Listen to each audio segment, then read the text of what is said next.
More now on our top story, court documents that contradict what Newt Gingrich has been saying about his divorce from his first wife, Jackie. He says he wanted to end the marriage. Court papers obtained by CNN tell a different story. CNN reporter Alan Duke dug up the paperwork from the divorce, and he joins us along with political editor Paul Steinhauser in Des Moines. Alan, though, let's start with the news that you have actually dug up. What do the documents show us? Well, these documents show us that Jackie Batley Gingrich, his first wife, did not want the divorce, which is interesting because this year the Newt Gingrich campaign has come out with this new defense about the divorce. It's been very controversial for 3 decades. I was covering it back when it was happening, and it was controversial because of people questioned the way that Newt was handling his divorce from his first wife. Well, what Newt started saying this year, and his campaign told us in a statement just this weekend, was that in fact it was Jackie who requested the divorce. And that was somewhat surprising to people who know her because they say it didn't happen. So we went, found the court records, and after some trouble, because they were stashed away in a court clerk's desk, as they told us, to protect them.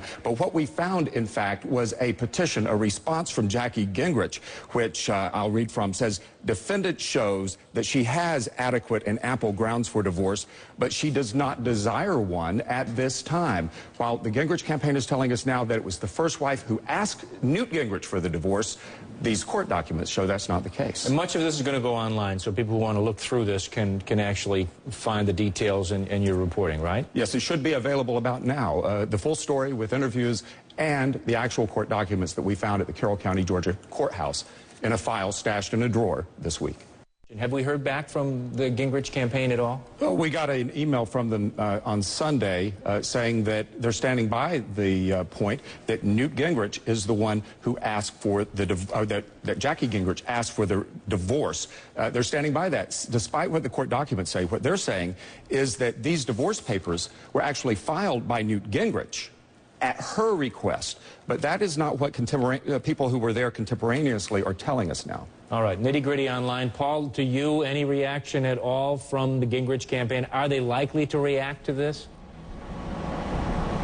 Other than what they've told Alan and a few others who have reached out, probably not. Listen, they don't want this to be the storyline this week. The Gingrich campaign wants to come out strong starting tomorrow here in Iowa. They want to talk about the economy. They want to talk about jobs and contrast themselves with Mitt Romney and Ron Paul and the other candidates. This is the last thing they want to have to deal with again, Drew. All right, Paul Steinhauser in Iowa, thank you. Alan Duke, thanks for coming in, breaking this story. It's online right now, as Alan says. You can check it out.